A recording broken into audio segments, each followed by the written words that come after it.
Hey guys, it's Saoirse. Today I'm coming at you with The Stranger, and I'm going to say this is by Albert Camus because it was originally published in French, so I'm not going to call him Albert Camus, though I could be wrong.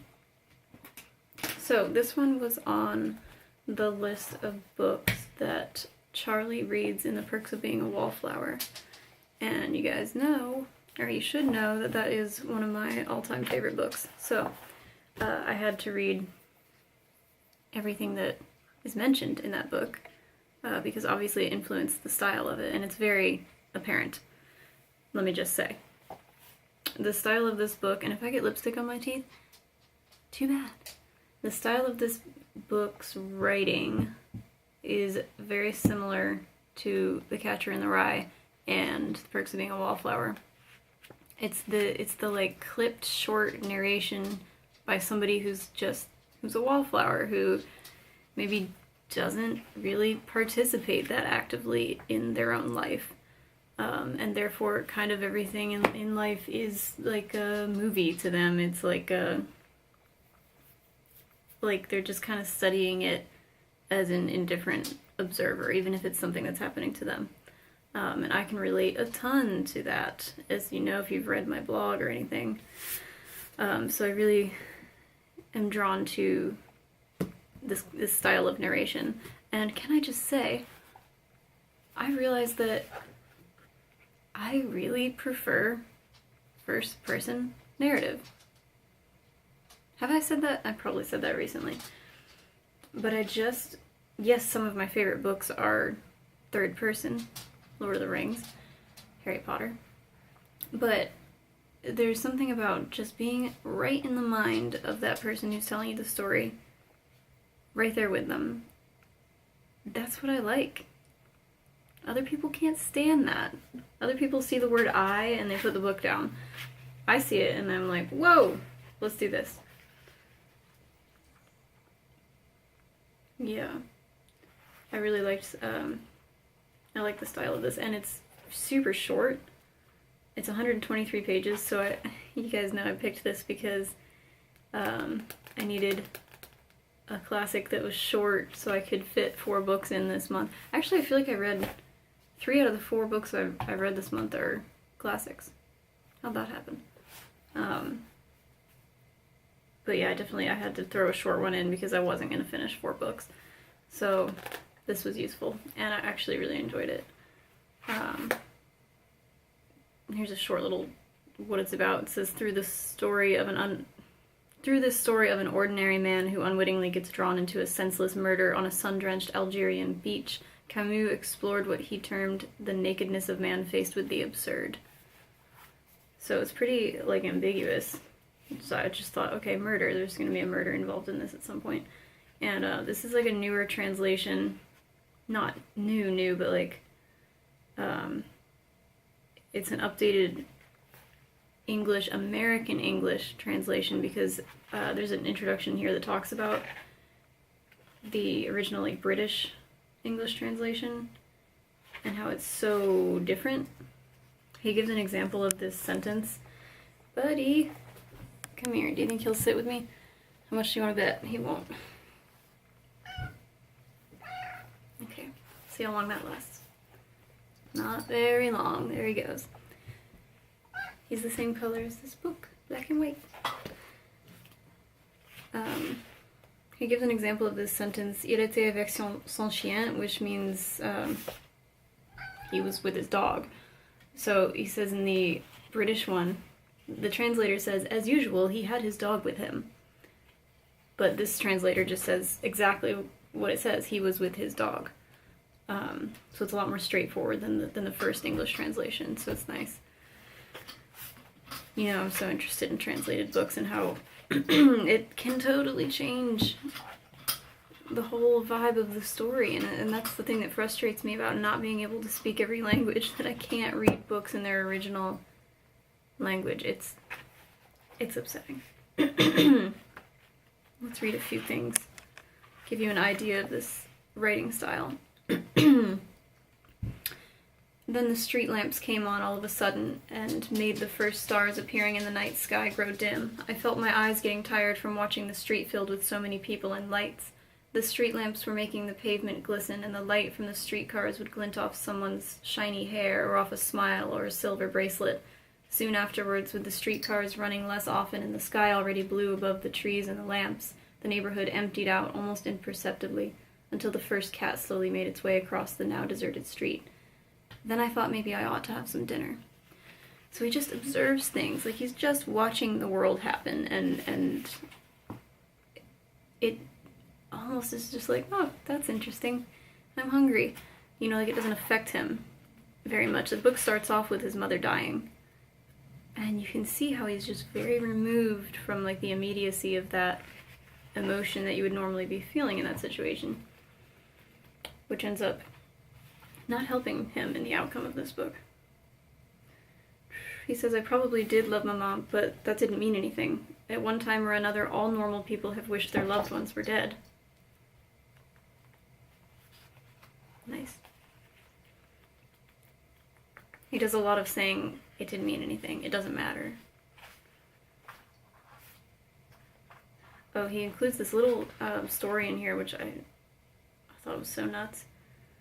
It says, a man had left a Czech village to seek his fortune. 25 years later, and now rich, he had returned with a wife and a child. His mother was running a hotel with his sister in the village where he'd been born. In order to surprise them, he had left his wife and child at another hotel and gone to see his mother, who didn't recognize him when he walked in. As a joke, he'd had the idea of taking a room. He had shown off his money. During the night, his mother and his sister had beaten him to death with a hammer in order to rob him and had thrown his body in the river. The next morning, the wife had come to the hotel and, without knowing it, gave away the traveler's identity. The mother hanged herself. The sister threw herself down a well. I must have read that story 1,000 times. On the one hand, it wasn't very likely. On the other, it was perfectly natural.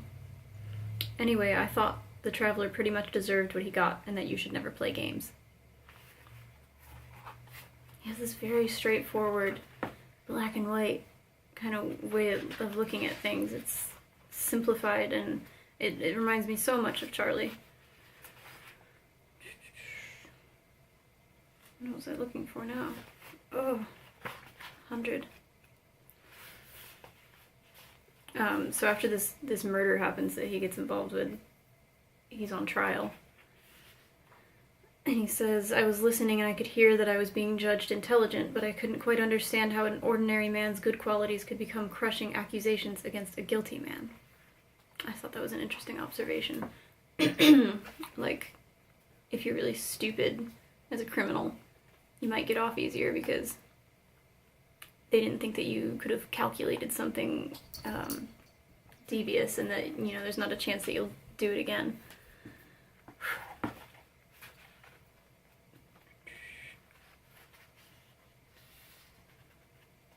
Kind of spoilery here. I mean, it's such a short book, it's like there's really not a ton that happens. But if you don't want to hear, like, stuff about the end, then fast forward.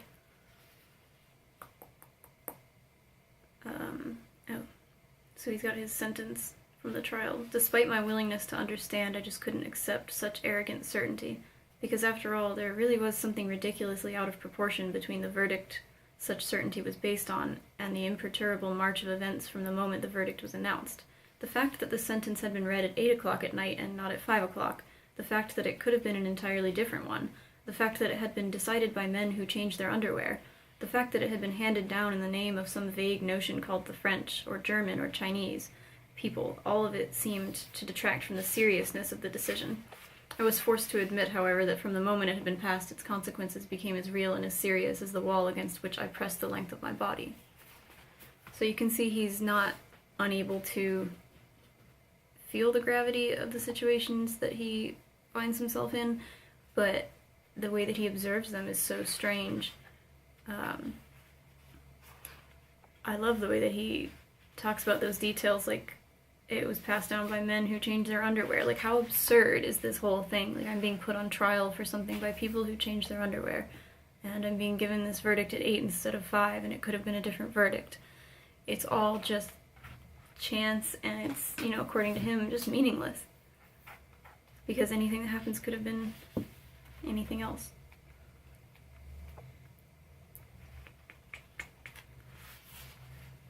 He says, well, so I'm going to die, sooner than other people will, obviously, but everybody knows life isn't worth living. Deep down I knew perfectly well that it doesn't matter whether you die at 30 or at 70, since in either case, other men and women will naturally go on living, and for thousands of years. In fact, nothing could be clearer. Whether it was now or 20 years from now, I would still be the one dying. At that point, what would disturb my train of thought was the terrifying leap I would feel my heart take at the idea of having 20 more years of life ahead of me. But I simply had to stifle it by imagining what I'd be thinking in 20 years when it would all come down to the same thing anyway. Since we're all going to die, it's obvious that when and how don't matter.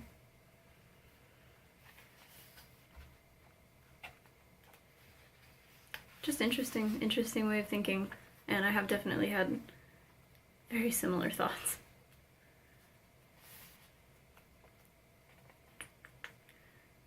This goes back to like the what does it matter thing. I had been right, I was still right, I was always right. I had lived my life one way and I could have just as well have lived it another. I had done this and I hadn't done that. I hadn't done this thing but I had done another, and so it was as if I had waited all this time for this moment and for the first light of this dawn to be vindicated. Nothing mattered, and I knew why.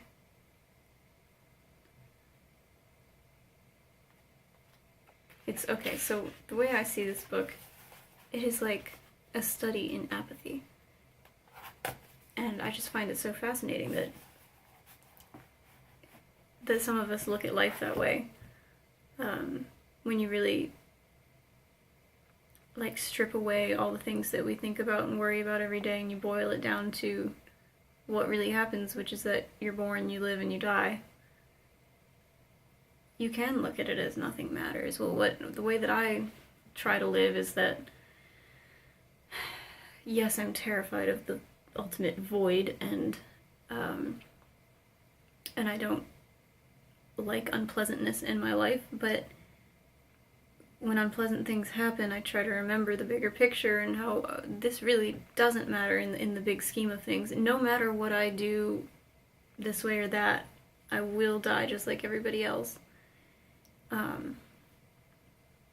And like, that's not a fun thought, but I have sometimes used it as a comforting thought, which sounds weird, but in times when I'm very distressed, I think, you know, I'll do my best to get through this, but truly I shouldn't be worrying so much about it because it'll pass just like everything else, just like me.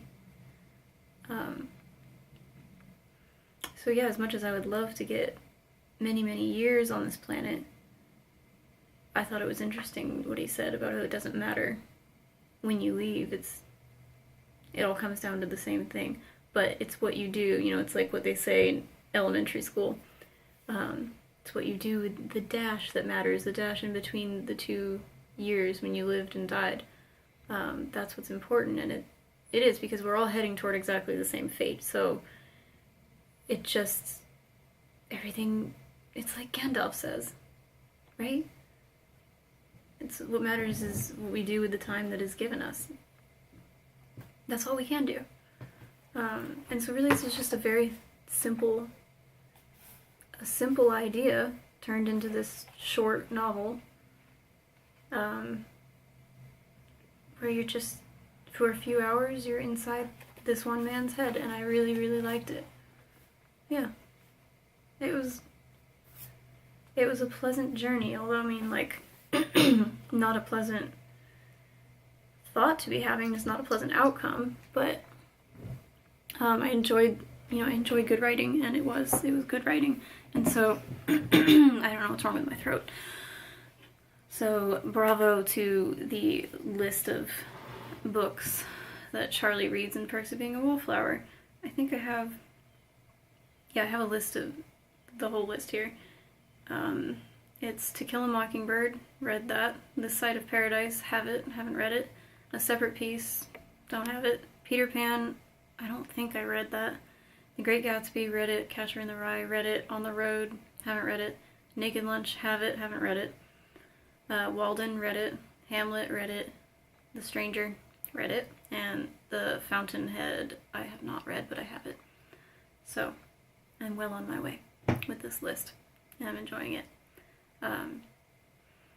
At certain points I was like, okay, you're kind of repeating yourself, and this style of apathy is kind of getting old, but I don't know, I still like it. Same thing with like The Catcher in the Rye, you know, that narrator, Holden Caulfield, is so over the top, like, this is my style of narration, and it's very recognizable. This was written before that.